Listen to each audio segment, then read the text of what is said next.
สวัสดีครับ Channel ปอนรีวิวนะครับวันนี้เราจะมารีวิว Sika Design X Series เรือนนี้กันนะครับแต่ก่อนอื่นเลยเนี่ยฝากเพื่อนๆกด Subscribe Channel ของเราก่อนเลยนะครับจะได้ติดตามคลิปรีวิวเราได้ทุกๆวันเลยนะฮะเจ้า Sika Design X Series เนี่ยก็เป็นเรือนหนึ่งนะครับที่มีการเปิดตัวมาได้พักใหญ่ๆแล้วนะฮะซึ่งผมเนี่ยเห็นเรือนนี้ครั้งแรกที่เว็บไซต์ Indiegogo นะครับซึ่งก็เป็นเว็บไซต์ตระกูล crowdfunding ที่แบบเอาไว้ระดมทุนนะฮะเพื่อไปผลิตนาฬิกาหรือว่าผลิตแกดเจ็ตอุปกรณ์อะไรต่างๆนานาเนี่ยก็มีอะไรให้เลือกหลากหลายมากเลยนะฮะโดยที่เรือนนี้ก็เป็นหนึ่งในเรือนที่สร้างความฮือฮาแล้วก็มีกิมมิคหลายอย่างเนี่ยที่แบบเจ๋งมากๆนะแต่ก่อนอื่นเนี่ยเดี๋ยวไว้ให้ดูกล่องก่อนนะฮะเช่นเคยนะฮะกล่องของ Sika Design เนี่ยจะมาแบบเป็นคล้ายๆสมุดแบบนี้นะและด้านในก็จะมีบอกไว้นะครับว่าเป็นรุ่นอะไรนะฮะเวลาเราซื้อมาเนี่ยนาฬิกาจะนอนมาในช่องนี้นะครับโดยที่รุ่นที่ผมซื้อมาเนี่ยมันเป็นรุ่นที่หน้าปัดสีเงินนะครับมันก็จะแถมสายมาให้2แบบก็คือสายยางสีดำแล้วก็สายผ้านาโต้แบบนี้นะฮะซึ่งเดี๋ยวยังไงจะมีเปลี่ยนให้ดูทีหลังนะครับโอเคมาดูที่ตัวนาฬิกากันเลยนะครับ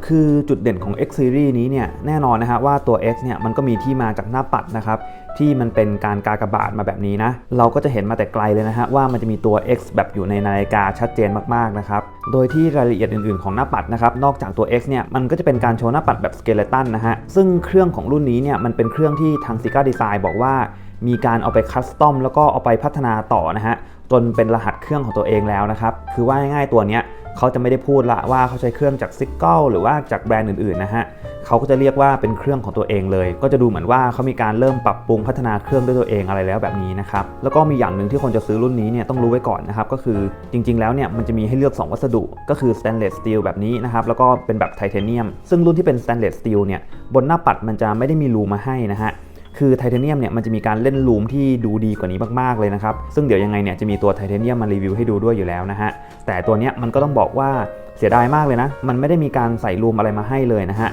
ทำให้เวลามองเวลาเนี่ยเอาจริงๆถ้าเกิดเริ่มค่ำๆหรือว่าเริ่มมืดๆหน่อยเนี่ยอาจจะมองเวลายากสักหน่อยนะครับแต่ก็แน่นอนนะบางคนก็คงไม่ได้ซีเรียสมากนะฮะเพราะว่าหน้าตานาฬิกาเนี่ยมันก็เน้นเป็นแบบการโชว์เครื่องยนต์กลไกการอ่านเวลาในที่มืดอาจจะไม่ใช่ประเด็นเท่าไหร่นะฮะแต่ถ้าเกิดเทียบกับการอ่านเวลาในสภาวะแสงปกติแบบนี้นะครับตอนกลางวันอะไรแบบนี้นะผมว่ามันก็ไม่ได้แย่นะเพราะว่ามันจะมีปลายเข็มสีแดงเนี่ย2 เข็มนะฮะมันก็ทำให้การอ่านค่าเนี่ยทำได้ค่อนข้างจะเร็วนะครับถึงแม้มันจะไม่ได้มีมาร์กเกอร์รอบๆบอกไว้นะฮะว่าอันนี้เป็นหลักกี่ชั่วโมงหรืออะไรยังไงนะฮะแต่ก็ถือว่าใช้เวลาแค่แป๊บเดียวแหละมันก็จะชินแล้วนะกับการอ่านค่าของเรือนนี้นะครับแล้วก็ด้วยความที่หน้าปัดเนี่ยมีความโปร่งมากๆนะฮะเราก็จะเห็นชิ้นส่วนทุกอย่างเลยนะแล้วก็ที่ผมชอบอย่างหนึ่งของ Sika Design เนี่ยคือเวลาเราขึ้นลานเราจะเห็นได้เลยนะฮะว่าไอ้ตัวขดลวดตรงนี้ที่มันเป็นเมนสปริงมันจะค่อยๆเก็บพลังงานนะฮะแน่นขึ้นเรื่อยๆแบบนี้นะคือมันจะหมุนให้เราเห็นจะเลยนะครับทำให้เราก็สัมผัสได้แหละว่าเราสามารถควบคุมเครื่องยนต์กลไกด้านในได้จริงๆแล้วก็บาลานซ์สปริงก็วิ่งให้เราเห็นด้านล่างแบบนี้เลยนะครับก็ทุกอย่างเนี่ย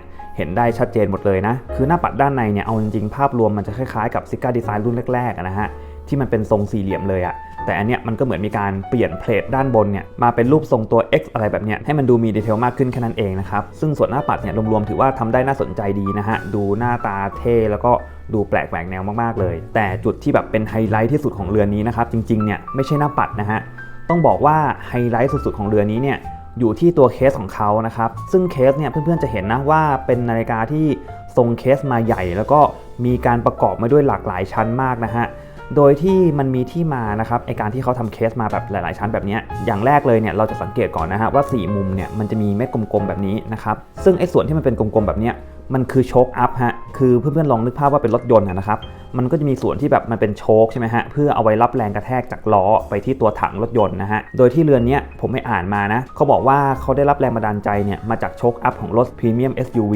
ทำให้มันก็เป็นนาฬิกาน่าจะเป็นเรือนแรกในโลกเลยนะฮะที่มีการเอาระบบโชคอัพแบบเดียวกับรถยนต์เนี่ยเข้ามาใช้กับตัวเรือนนะฮะซึ่งโชคอัพเนี่ยมันจะเป็นการเชื่อมระหว่างชิ้นที่มันเป็นกรอบด้านนอกแบบนี้นะครับกับส่วนที่มันเป็นสี่เหลี่ยมด้านในทำให้ตัวสี่เหลี่ยมด้านในเนี่ยมันสามารถเคลื่อนไหวได้อย่างอิสระนะครับซึ่งผมจะลองจับที่ขอบด้านนอกนะฮะเวลาผมออกแรงที่นิ้วโป้งด้านล่างนะฮะดันขึ้นมานะเพื่อนๆจะเห็นเลยว่ามันจะมีความเด้งๆขึ้นแบบนี้นะฮะคือมันจะมีโชคเนี่ยที่คอยรับแรงกระแทกอยู่นะครับหรือแม้แต่ผมเอานิ้วชี้เนี่ยกดจากด้านบนลงมานะเพื่อนๆก็จะเห็นเลยว่ามันมีความจมลงไปได้ด้วยนะฮะซึ่งถ้าเกิดออกแรงมากพอเนี่ยเราจะเห็นเลยนะฮะว่าด้านล่างเนี่ยมีโชคสีแดงอยู่เป็นสปริงแบบนี้นะครับซึ่งไอ้ระบบนี้แหละมันก็เป็นระบบที่เอาไว้ช่วยเรื่องการรับแรงกระแทกหรือว่ารับแรงสั่นสะเทือนจากการใช้งานนะฮะซึ่งมันก็น่าจะทำให้นาฬิกาเนี่ยทนต่อแรงกระแทกได้ดีนะครับ ยกตัวอย่างเช่นนะสมมุติว่าเราใส่นาฬิกาอยู่แล้วแบบ เผลอเอาขอบไปฟาดโต๊ะอย่างเงี้ยปักเข้าไปนะฮะนาฬิกาโดยทั่วไปเนี่ยตัวเรือนด้านในมันก็จะรับแรงกระแทกเต็มเลยใช่ไหมฮะแต่ตัวเนี้ยมันก็จะมีการแบบซับแรงกระแทกด้วยโชคเนี่ยยุบเข้าไปนิดนึงอะไรแบบนี้นะครับมีการเด้งดึงหน่อยทำให้ภาพรวมเนี่ยมันก็น่าจะรับแรงกระแทกอะไรต่างๆเนี่ยได้ดีกว่านาฬิกาทั่วไปมากๆนะครับอันนี้ก็เป็นดีไซน์อย่างหนึ่งที่ผมว่าเป็นกิมมิคที่เจ๋งมากๆเลยนะแล้วก็หลายๆคนเนี่ยจะรู้สึกถูกอกถูกใจมากนะครับมันดูล้ำยุคแล้วก็มันดูแบบเอาไปคุยกับชาวบ้านได้สนุกดีอ่ะส่วนฝาหลังก็เปิดมาโล่งๆแบบนี้เลยนะครับแล้วก็ตัวโรเตอร์เนี่ยก็จะเป็นจุดหนึ่งที่ค่อนข้างจะแตกต่างนะมีการสกรีนว่า Sika Design Custom Movement มาให้ด้วยนะครับอันนี้ก็เป็นชื่อ Movement ของเขานะครับ CD01 นะฮะก็ถือว่าด้านหลังก็สวยใช้ได้นะฮะมันก็ดูโปร่งๆดูทะลุทะลวงดีนะครับส่วนฟังก์ชันการทำงานของเรือนี้นะครับเราสามารถดึงเม็ดมะยมเนี่ยออกมาจนสุดเลยแล้วก็หมุนตั้งเวลาได้อย่างเดียวนะครับไม่มีช่องวันที่ให้นะ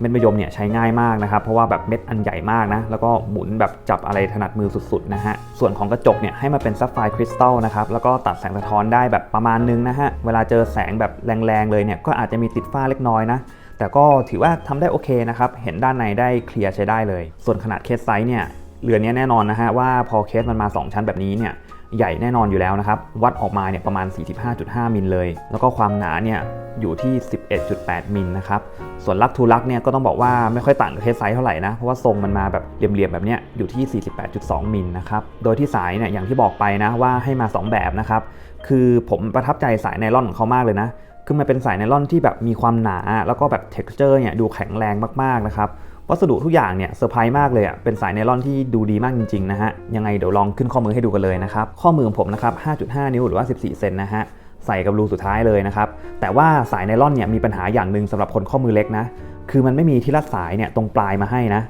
ตรงเนี้ยมันแบบยึดติดกันไปเลยแบบนี้นะครับเราไม่สามารถเคลื่อนอันนี้ออกมาได้ทำให้มันก็จะแบบมีความแทงๆแบบนี้ซึ่งถ้าเกิดเราจะม้วนกลับเข้าไปแบบนี้นะฮะมันก็ยัดไม่เข้าอ่ะนะครับดังนั้นเนี่ยอันนี้ก็เป็นปัญหาอย่างหนึ่งของคนข้อมือเล็กที่จะใส่สายไนลอนนะครับมันจะดูแบบแปลกๆตาหน่อยซึ่งถ้าเกิดอยู่บนข้อก็ออกมาประมาณนี้เลยนะฮะคืออย่างแรกเลยนะสำหรับคนข้อมือเล็กนะครับเราจะรู้สึกเลยว่านาฬิกาเนี่ยมันเต็มข้อมือแบบมันเต็มมากๆอ่ะคือมันแทบจะบังทุกอย่างของข้อมือเราไปเลยนะฮะแล้วก็ความรู้สึกมันจะแบบใหญ่พอสมควรเลยอ่ะคือถึงแม้ว่าลักทูลักอ่ะมันจะสั้นนะมันแบบไม่ได้ใหญ่เลยนะฮะแต่ด้วยความที่รูปทรงเนี่ยมันมาเป็นสี่เหลี่ยมจัตุรัสจัดๆแบบนี้เลยนะครับมันก็เลยทำให้แบบเหมือนเอาสี่เหลี่ยมอะไรไม่รู้ใหญ่ๆหนาๆเนี่ยมาแปะบนข้อมือนะฮะแล้วก็ไอ้ความที่แบบหน้าปัดมันโปร่งมากๆเมื่อกี้คือพอเราจับดูอ่ะมันไม่มีอะไรมารองด้านหลังใช่ไหมฮะมันก็จะดูโปร่งมากนะดูแบบทะลุทะลวงนะแต่พอมันวางอยู่บนข้อมือปั๊บเนี่ยไอ้ความโปร่งเมื่อกี้มันก็หายไปละนะครับเพราะว่ามันก็จะมีข้อมือเราเนี่ยมารองพื้นด้านหลังมันก็เลยทำให้นาฬิกาเนี่ยดูมีความทึบเล็กน้อยนะฮะซึ่งอันนี้คนข้อมือเล็กเนี่ยจะรู้สึกว่ามันอาจจะเถอะท่าไปนิดนึงนะแต่แน่นอนสำหรับคนที่ข้อมือประมาณสัก6นิ้วหรือว่า 6.5 นิ้วเป็นต้นไปนะครับผมว่าจะใส่กับเรือนนี้ได้ดีมากขึ้นกว่าผมเยอะเลยนะฮะจะแบบเข้าข้อกับมากๆเลยอันนี้ก็เรียกได้ว่าน่าจะถูกชะตากับคนข้อมือใหญ่ได้มากกว่านั่นเองนะครับพออยู่กับสายผ้าก็ออกมาฟีลลิ่งประมาณนี้นะซึ่งจริงๆสายผ้าเนี่ยโอ้โหผมชอบมากเลยนะครับเวลาขึ้นข้อเนี่ยรู้สึกสบายมากนะครับวัสดุ texture ทุกอย่างดูดีมากเลยอะเสียอย่างเดียวตรงที่มันยื่นนี่แหละนะครับดังนั้นใครที่ข้อมือใหญ่ๆแล้วใส่สายผ้าได้พอดีนะครับผมต้องบอกเลยว่าคุณโชคดีมากนะฮะมันจะใส่สบายมากขึ้นจริงๆนะครับ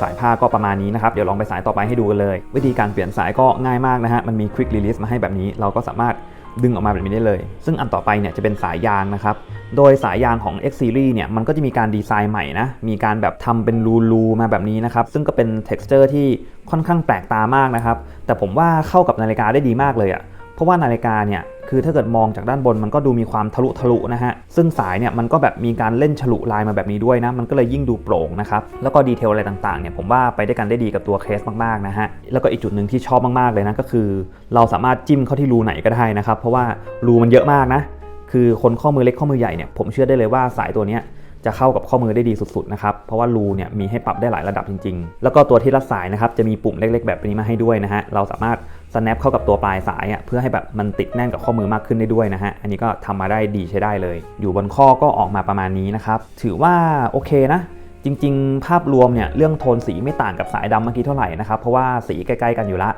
แต่ความสบายเนี่ยก็ต้องบอกว่าสบายคนละแบบนะฮะคือสายผ้าเมื่อกี้มันจะให้ความรู้สึกแบบซอฟต์ๆข้อมือนะครับไม่ได้แน่นไม่ได้แบบรัดมากเกินไปนะ texture จะลื่นๆหน่อยนะฮะแต่สายยางตัวเนี้ย texture มันจะมีความหนืดมากขึ้นนิดนึงนะครับแล้วก็มันจะมีความรัดกับข้อมือมากขึ้นนะเพราะว่าเวลาเราใส่สายยางเนี่ยเราจะต้องใส่ให้มันกระชับนิดนึงอยู่แล้วนะฮะดังนั้นเนี่ยความรู้สึกมันก็จะต่างไปหน่อยคือถ้าเกิดจะเอาแบบชิลๆนะผมว่าไปสายผ้านะครับดูชิลกว่าเยอะ แต่ถ้าเกิดจะเอาแบบไปลุยนะครับใส่ไปเที่ยวหรือว่าใส่ไปในที่ที่แบบคิดว่าจะเจอเหงื่อหรือว่าที่มันร้อนๆยังไงสายยางเนี่ยได้ประโยชน์มากกว่าอยู่แล้วด้วยนะครับรูระบายอะไรก็เยอะกว่าเยอะเลยนะฮะก็ลองไปดูกันได้นะฮะว่าจะชอบสายไหนซึ่งยังไงเนี่ยเดี๋ยวผมจะแถมให้ดูอีกสายหนึ่งด้วยนะฮะคือตอนที่ผมเอาเรือนนี้มาเนี่ยผมก็ไปสั่งสายสีแดงเพิ่มนะครับคือเป็นสายหน้าตาเดียวกันนี่แหละแต่ว่าเปลี่ยนเป็นสีแดงนะฮะราคาก็900กว่าบาทนะสั่งได้จากร้านเดียวกันเลยซึ่งอันนี้ผมว่าเปลี่ยนลุคให้กับนาฬิกาเนี่ยดูเท่ขึ้นเยอะเลยนะครับอยู่กับสายแดงนะฮะออกมาประมาณนี้เลยโอ้โหนะครับกลายเป็นนาฬิกาแบบกึ่งแฟชั่นดู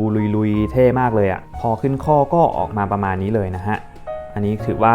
ฟีลลิ่งแบบเปลี่ยนไปมากๆเลยนะครับผมว่าดูแบบเข้ากับตัวนาฬิกามากนะเพราะว่าส่วนหนึ่งเนี่ยปลายเข็มมันเป็นสีแดงนะฮะแล้วก็ตัวคราวเนี่ยปลายก็เป็นสีแดงแบบนี้นะทำให้แบบแมทช์กับสายสีแดงได้แบบเท่มากๆนะครับแล้วก็มันเป็นการทำให้นาฬิกาดูแบบมีสีสันดูแบบเด่นขึ้นมาอีกเยอะเลยอ่ะคือสีดำเนี่ยกลายเป็นดูจืดไปเลยนะฮะพอเจอสายสีแดงแบบนี้นะครับอันนี้ก็แนะนำเหมือนกันนะฮะว่าใครที่จะซื้อ Sika Design X Series เนี่ยที่มันมีสีแดงแจมๆอยู่เนี่ยหาสายสีแดงไปด้วยเส้นหนึ่งนะครับผมว่าไม่ผิดหวังแน่นอนส่วนราคาของเรือนนี้นะครับอยู่ที่ประมาณ 15,000 บาทนะฮะราคาก็ถือว่าค่อนข้างจะสูงแล้วล่ะถ้าเกิดเทียบกับ Sika Design ด้วยกันนะครับตัวนี้ก็น่าจะเป็นตัวที่แพงเกือบสุดละซึ่งก็เข้าใจได้นะครับเพราะว่ามันก็ให้เทคโนโลยีอะไรต่างๆนานาหรือว่ากิมมิคต่างๆเนี่ยให้มาค่อนข้างจะเยอะเลยนะครับใครที่ชื่นชอบเรื่องราวอะไรต่างๆแบบนี้นะครับก็ลองไปหาซื้อกันดูได้นะครับสำหรับรีวิวนี้ก็ประมาณนี้นะครับใครที่มีคำถามอะไรก็สามารถคอมเมนต์กันมาได้เลยนะครับแล้วพบกันใหม่คลิปหน้าครับสวัสดีครับ